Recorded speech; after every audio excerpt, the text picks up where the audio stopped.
Afternoon, good evening, wherever you might be.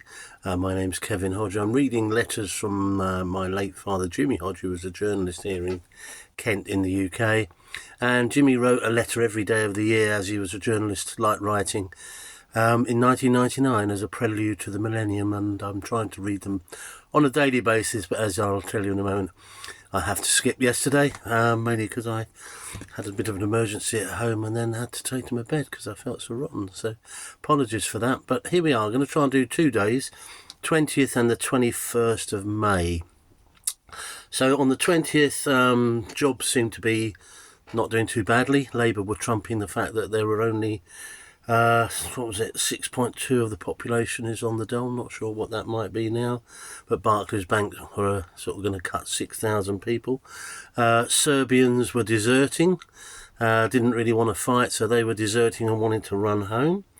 A new law in Germany yesterday was reported to fine husbands who didn't help their wives, although Jimmy felt that wives had a bit of something up their sleeve that they could hold over their husbands if they wanted to. Not that well thought of today, I wouldn't have thought.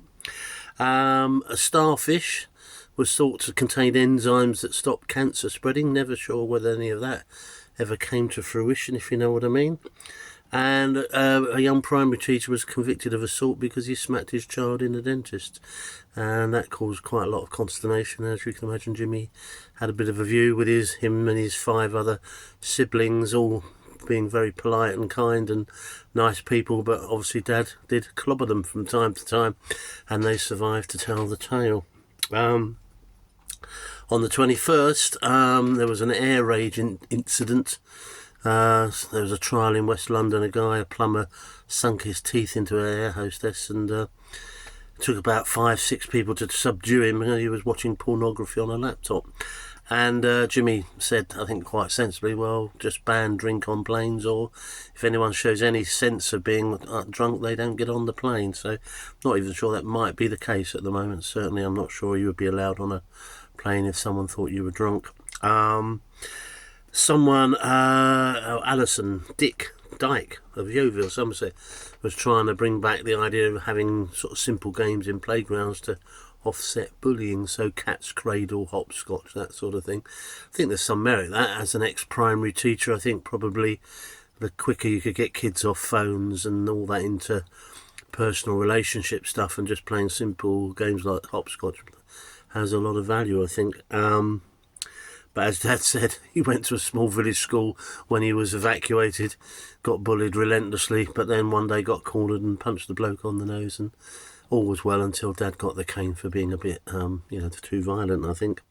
So, and final PS on the 21st, I like this one. Pfizer, you may recognise that name. They were the first company to invent Viagra.